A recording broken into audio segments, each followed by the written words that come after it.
Hello बच्चों, एक बार फिर से आप सभी का मोस्ट वेलकम है आपके अपने चैनल रोहित धीमान मैथ्स पर। इस क्लास में हम क्लास 10th के लिए मैथमेटिक्स पढ़ने वाले हैं, जिसका हम चैप्टर 3 आज पढ़ेंगे और एक्सरसाइज 3.2 पढ़ेंगे इसमें।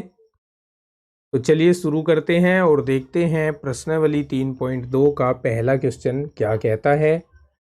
कह रहा है कि निम्न समस्याओं में रैखिक समीकरणों के युग्म बनाइए और उनके ग्राफीय विधि से हल ज्ञात कीजिए।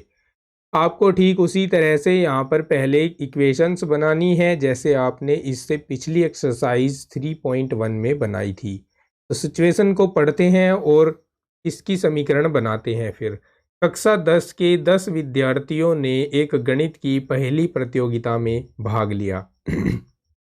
यदि लड़कियों की संख्या लड़कों की संख्या से 4 अधिक हो तो प्रतियोगिता में भाग लिए लड़कों और लड़कियों की संख्या बताइए। देखिए, हमें पता है कि टोटल बच्चे कितने हैं। टोटल बच्चे 10 हैं जो पहली प्रतियोगिता में भाग ले रहे हैं।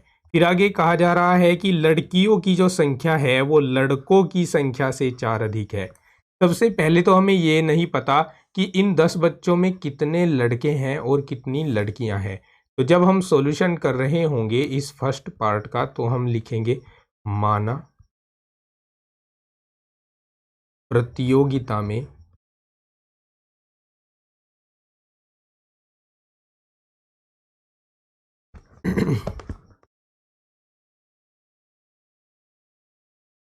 x लड़कों व y लड़कियों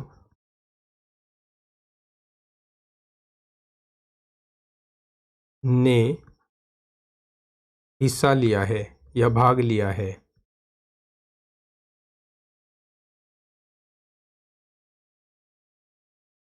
तब यहां पर प्रश्नानुसार कुल बच्चे 10 हैं। तो that means x plus y जो है वो 10 है। लड़के प्लस लड़कियां 10 हो गई। समीकरण 1 मान लो इसको। फिर शर्तानुसार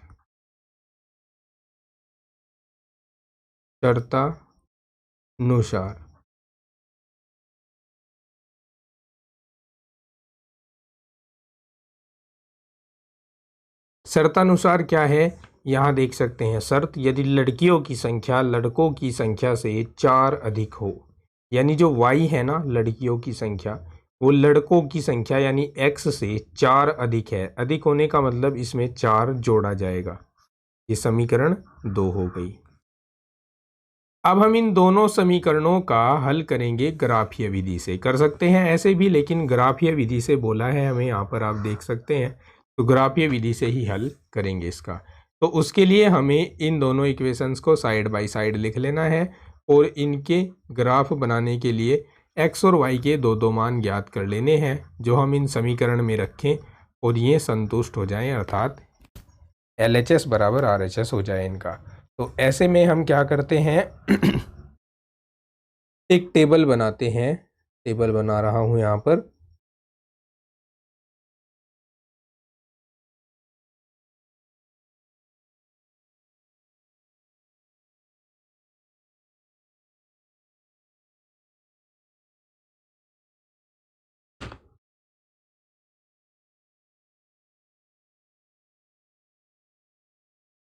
ठीक है, और दूसरी तरफ भी एक ऐसी ही टेबल बनानी पड़ेगी। तो इसी टेबल को मैं दूसरी साइड भी कॉपी कर लेता हूं।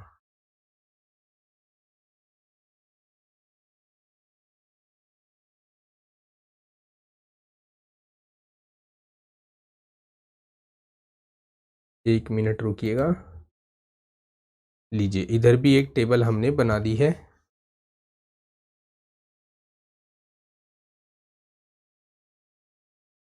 इसी तरह की। अब हमें इसमें x लिख लेना है, y लिख लेना है। इसी प्रकार इधर भी x लिख लेना है और y लिख लेना है। अब हम क्या करते हैं, इस समीकरण में यहाँ x के स्थान पर 0 रख देते हैं।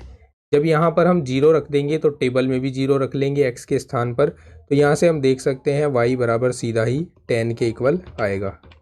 तो y बराबर 10 आ जाएगा।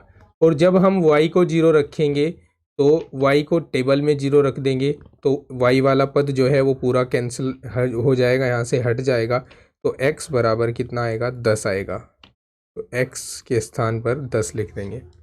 इसी प्रकार से इधर देखें, जब हम x को 0 रख लेंगे तो x ये वाला पद पूरा 0 हो जाएगा, और जो पद 0 हो जाएगा उसको हम, अरे ये क्या हो गया भाई, 0 10 10 0, हाँ।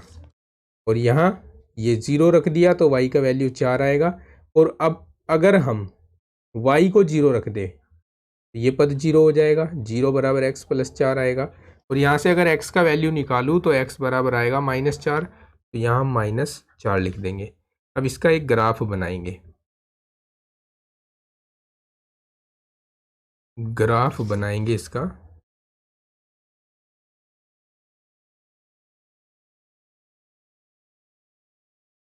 देखिए ग्राफ पर हम नंबरिंग करते हैं। मैक्सिमम नंबर देख लीजिए कितना है, यहाँ पर 10 है, तो ये 0 हो गया। ये 1 नहीं, इसको 2 ले लेते हैं, 2 4 6 8 10, और यहाँ भी 2 4 6 8 और 10 हो गया। इसी तरह से नेगेटिव एक्स एक्सिस पर ध्यान रखना कि ये एक्स अक्स है और ये वाई अक्स है। ये नेगेटिव एक्स एक्सिस होती है, एक्स डैश बोला जाता है इसको, और नीचे नेगेटिव वाई एक्सिस होती है, इसको वाई डैश बोला जाता है। इधर -2 हो गया, -4 हो गया, -6 हो गया, -8 हो गया, -10 हो गया। इसी प्रकार से नीचे भी -2 -4 -6 -8 -10। अब पहला बिंदु देखिए आप, यहां से पहला बिंदु है 0 और 10। एक्स एक्स पर 0, दैट मीन्स ना तो इधर जाना है इस साइड में और ना ही इधर जाना है इस साइड में, ठीक है, समझ गए। तो फिर जाना कहाँ है, ऊपर जाना है, क्योंकि y का वैल्यू 10 है हमारे पास यहाँ, तो ऊपर की ओर जाना है लेकर इसको। यहाँ है हमारे पास 10, और इस बिंदु को हम लिख सकते हैं 0 10। फिर ये वाला बिंदु कहाँ पर होगा, ये वाला बिंदु यहाँ होगा, 10 और 0। अब हम इन दोनों बिंदुओं को मिलाकर एक लाइन ड्रॉ कर देंगे। ये लाइन ड्रॉ हो गई। ये कौन सी लाइन है, लिख भी देते हैं इसके ऊपर, ये x + y = 10 वाली लाइन है। अब ये इधर पॉइंट देखिए 0 और 4 लिखा हुआ है। 0 4 कहाँ है, यहाँ है 0 4, आप देख सकते हैं ये 0 4 है यहाँ, तो 0 4 हो गया। और -4 0 कहाँ है, -4 0 आप देख सकते हैं यहाँ है, तो ये -4 और 0 हो गया। इन दोनों को मिलाकर भी एक लाइन ड्रॉ करेंगे।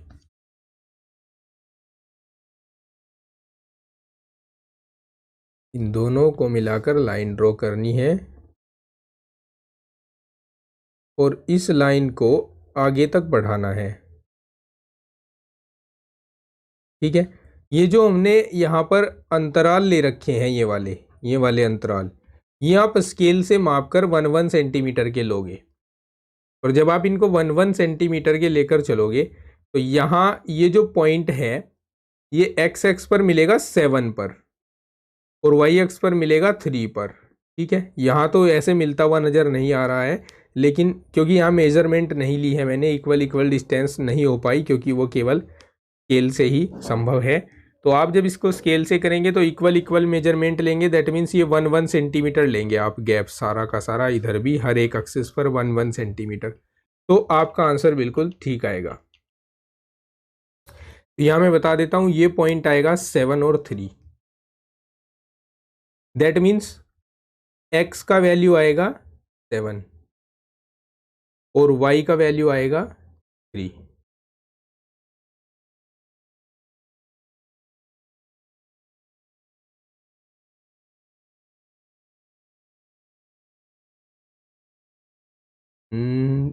एक मिनट, यहाँ मुझे लग रहा है कि कुछ मिस्टेक है।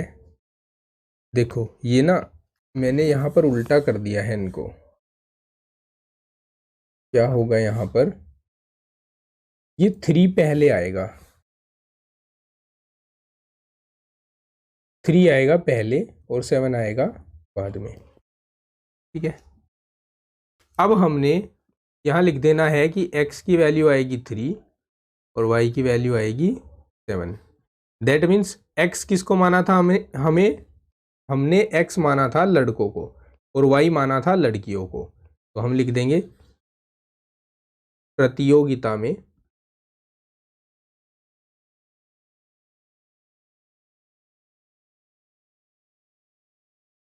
तीन लड़के व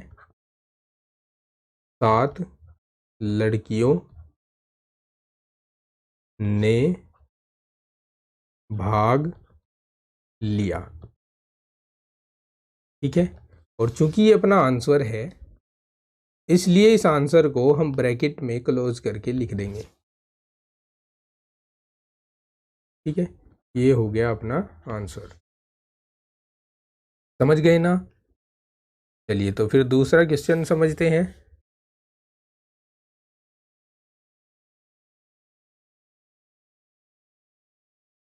इस क्वेश्चन में हमसे कहा है 5 पेंसिल तथा 7 कलमों का कुल मूल्य 50 रुपये है, जबकि 7 पेंसिल तथा 5 कलमों का कुल मूल्य 46 रुपये है। एक पेंसिल का मूल्य तथा एक कलम का मूल्य ज्ञात कीजिए। मान लेते हैं हम, माना एक पेंसिल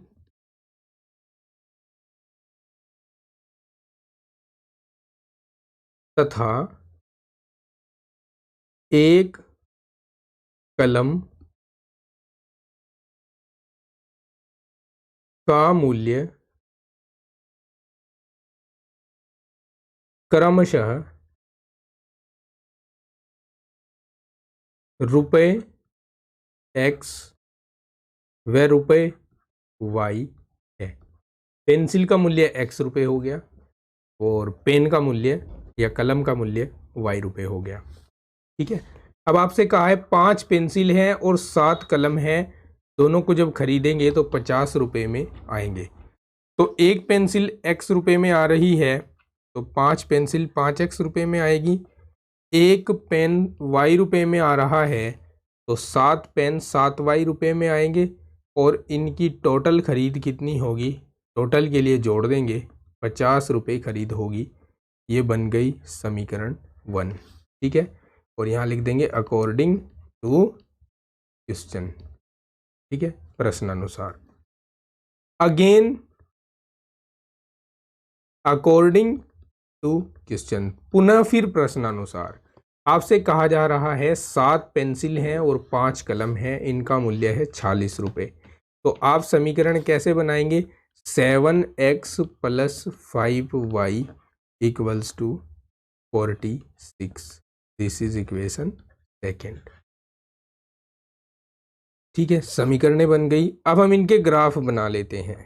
5x प्लस 7y बराबर 50 का ग्राफ बनाने के लिए हमें एक टेबल चाहिए, उस टेबल को जनरेट करते हैं। यहाँ x और y लिख दिया हमने।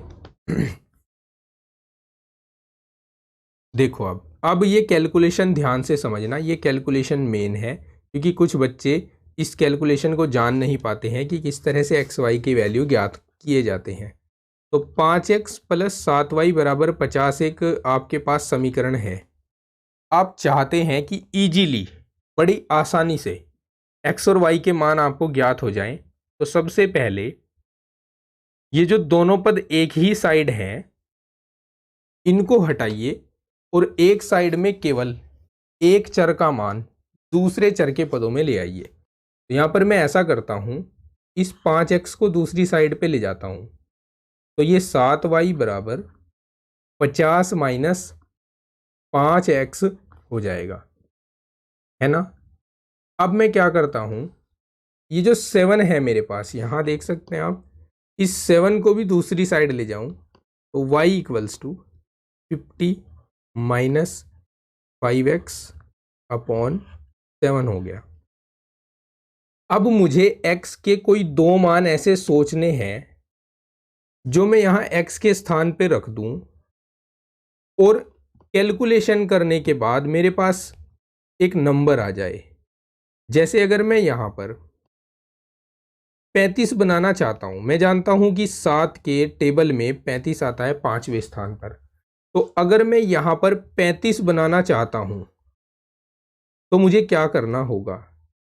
तो आप कहेंगे कि सर ये जो x है, अगर इसके स्थान पर आप 3 रख दो, ठीक है, जब x के स्थान पर आप 3 रख दोगे तो y का मान हो जाएगा 50 माइनस 5 गुणा 3/7। और अब जब आप 5 को 3 के साथ गुणा कराएंगे तो 15 आ जाएगा, 15/7 हो जाएगा। और भाई 50 में से 15 को घटाएं तो 35 आता है, 35/7 हो गया, 7 पंजे 35। तो सर जब हम x का वैल्यू 3 रखेंगे तो y का वैल्यू 5 आएगा। इन दोनों वैल्यूज़ को इस टेबल में भर देते हैं, 3 और 5, ठीक है। अब बारी आती है दूसरा वैल्यू फाइंड करने की कि दूसरा वैल्यू कैसे फाइंड किया जाए इसका। तो दूसरा वैल्यू फाइंड करने के लिए भी वही तरीका लगाना है, y इक्वल्स टू 50 माइनस, अब इस x के स्थान पर कुछ ऐसा रख दूं कि 5 के साथ उसको गुणा कराऊं और 50 में से घटाऊं और फिर भी वो 7 से डिविजिबल हो जाए। तो ऐसा मैं क्या रख सकता हूं, सोचना पड़ेगा।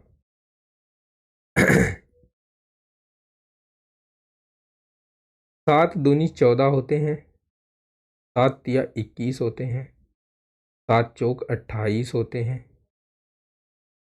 यानी मुझे यहाँ कोई माइनस का नंबर रखना होगा, क्योंकि अगर मैं प्लस का नंबर रखूँ तो यहाँ 7 से पूरा पूरा कटने वाली एक संख्या नहीं मिलेगी हमें।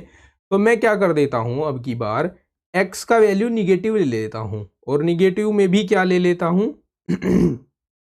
कुछ ऐसा सोचो कि अगर मैं उसको 5 के साथ गुणा करा दूँ और फिर 50 में जोड़ दूँ और वो 7 से कट जाए, तो 7 पंजे 35, 7 छिंग 42, 7 सत्ते 49, 7 56, 7 निम 63, 7.70। मैं चाहता हूं कि यहां 70 बन जाए।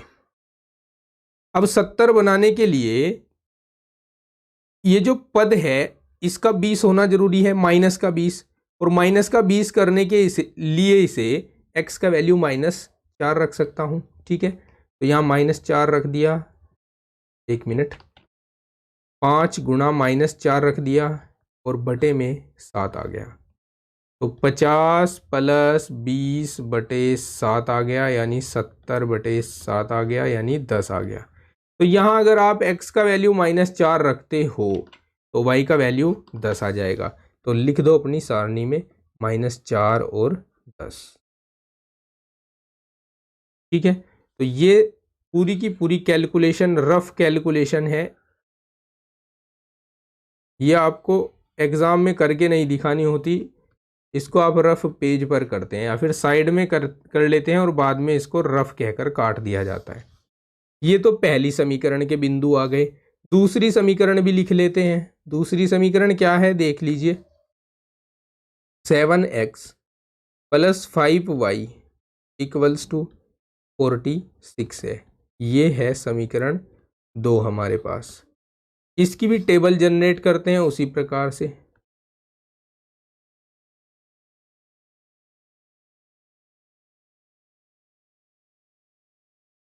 टेबल जनरेट करते हैं इसके लिए, लीजिए आ गई टेबल। अब इसकी भी कैलकुलेशन करेंगे। चलिए कैलकुलेट करते हैं इसको। 7x plus 5y equals to 46 है, या मैं ऐसा करता हूं, इस 7x को दूसरी साइड ले जाता हूं तो 5y बराबर 46 माइनस 7x हो जाएगा। या फिर y बराबर यहाँ से मैं लिख सकता हूँ 46 माइनस 7x/5। अब मुझे x के स्थान पर कोई ऐसी संख्या रखनी है कि उसको मैं 7 के साथ गुणा करा दूं और 46 में से घटा दूं और फिर भी जो नंबर बचे वो 5 से विभाजित हो।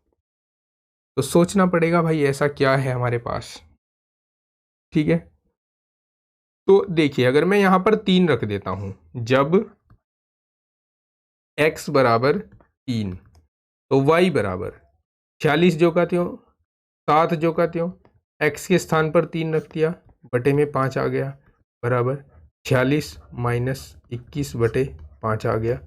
अब 6 में से 1 घटाया तो कितना बच गया, 5 बच गया, और 2 में से 2 घटाया तो 2 बच, 4 में से 2 घटाया तो 2 बच गया, तो यहाँ 25 बच जाएगा। 25/5 हो गया। ठीक है, अब 5 से इस 25 को 5 बार काट सकता हूँ। दैट मीन्स अगर मैं x को 3 लेता हूँ तो y का वैल्यू 5 आएगा। यहाँ लिख देते हैं x, यहाँ लिख देते हैं y। जब मैं x को 3 लेता हूँ तो y का वैल्यू 5 आता है। ये तो पहले बिंदु के लिए कैलकुलेशन थी। दूसरे बिंदु की कैलकुलेशन कैसे करनी है उसको भी देखते हैं। दूसरे बिंदु की कैलकुलेशन करने के लिए क्या करेंगे, देखिए फिर से हमारे पास y equals to 46 minus 7x/5 है ना। ठीक है, अब मुझे कुछ ऐसा करना होगा कि फिर से मैं x के स्थान पर कुछ संख्या रखूं और यहाँ पर कैलकुलेशन करूं और वो 5 से विभाजित होने वाली होनी चाहिए। ठीक है, तो यहाँ मैंने 21 तक लेकर आया था इसको।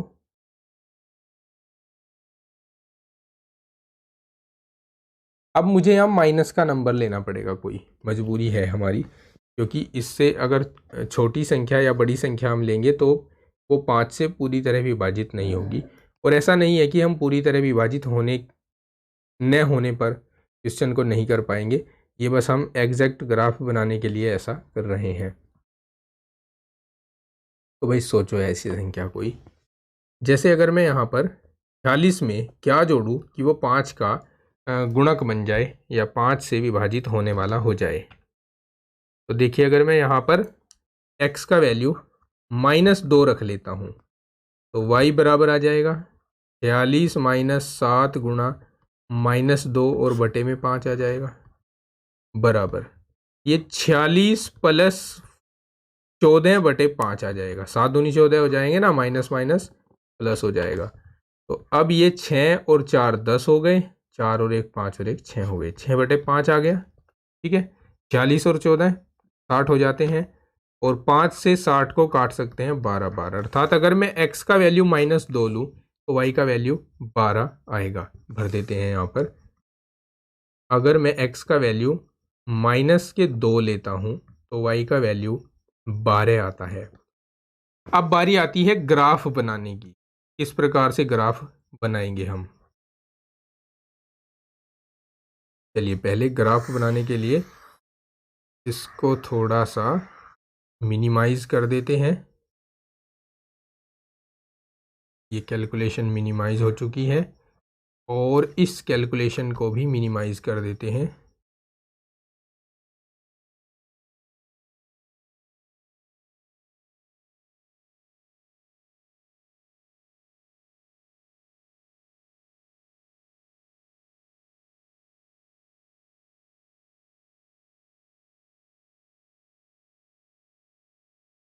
अब हम ग्राफ बनाएंगे।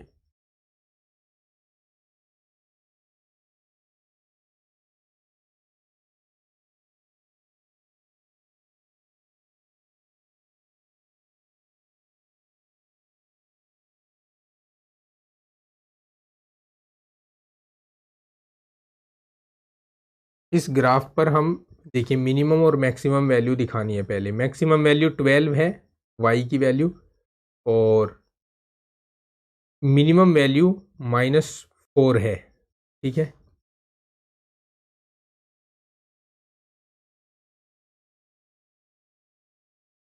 तो यहाँ लिख देंगे 0 2 4 6 8 10 12 एक्स एक्सिस है और ये वाई एक्सिस।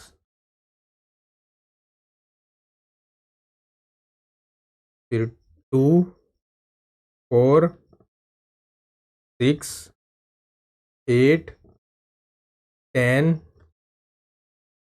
12 -2 -4 -6 -8 -10 -12 -2 -4 -6 -8 -10 -12। पहला पॉइंट हमारे पास था 3 और 5, तो 3 और 5 को देखते हैं और उसको डिनोट करते हैं। एक्स एक्स पर 3 यहाँ कहीं होगा और वाई एक्स पर 5 यहाँ कहीं होगा। अब इन दोनों को इन दोनों से जाती हुई इस तरह से लंबवत रेखाएं खींच लेंगे। ये लंबवत रेखाएं जहाँ पर भी काटती हैं वहीं पर बिंदु होता है 3 5। फिर है -4 और 10। एक्स एक्सिस पर -4 ये है और वाई एक्सिस पर 10 ये है। ठीक है, तो कैसे करेंगे?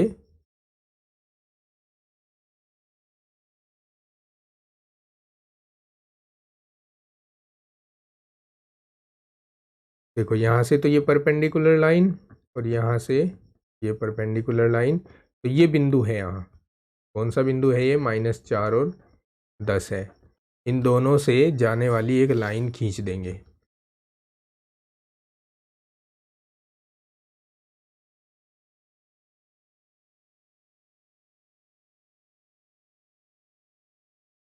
अरे भाई खींच जा लाइन।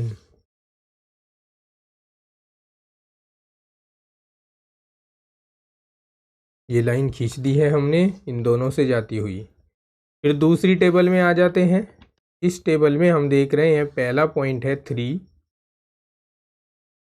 पहला पॉइंट है 3, 3 कहाँ है? यहाँ पर है। दूसरा है 5, वाई एक्स पर 5 कहाँ है? वाई एक्स पर 5 लेकर चलेंगे इसको। ये है 3 5, इसमें भी 3 5 आया है, यानी एक बिंदु अभीष्ट है इनका 3 और 5। और दूसरा है -2 और 12। -2 यहाँ है, 12 यहाँ है, तो दूसरा बिंदु ये होगा यहाँ ऊपर। यहाँ देख सकते हैं आप, ये -2 और 12 है। अब इनसे जाने वाली लाइन भी खींच कर दिखा देंगे यहाँ पर।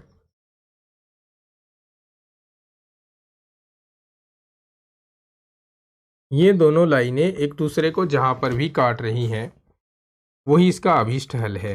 तो यहाँ हम देख रहे हैं 3 5 पर काट रही है, तो इम्प्लाइज दैट x का वैल्यू 3 है और y का वैल्यू 5 है।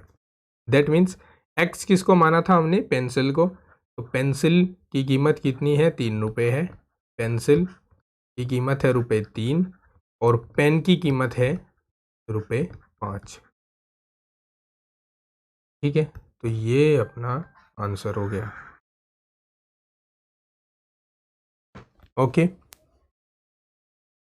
एक्सरसाइज की जो अगले क्वेश्चंस हैं वो आप देख सकते हैं अभी स्क्रीन पर। उनका लिंक शो होना शुरू हो गया है। आप यहाँ से टच करके इस एक्सरसाइज के अगले क्वेश्चंस के सॉल्यूशन देख सकते हैं। मिलते हैं नेक्स्ट वीडियो में, तब तक के लिए take care, bye bye, have a nice day.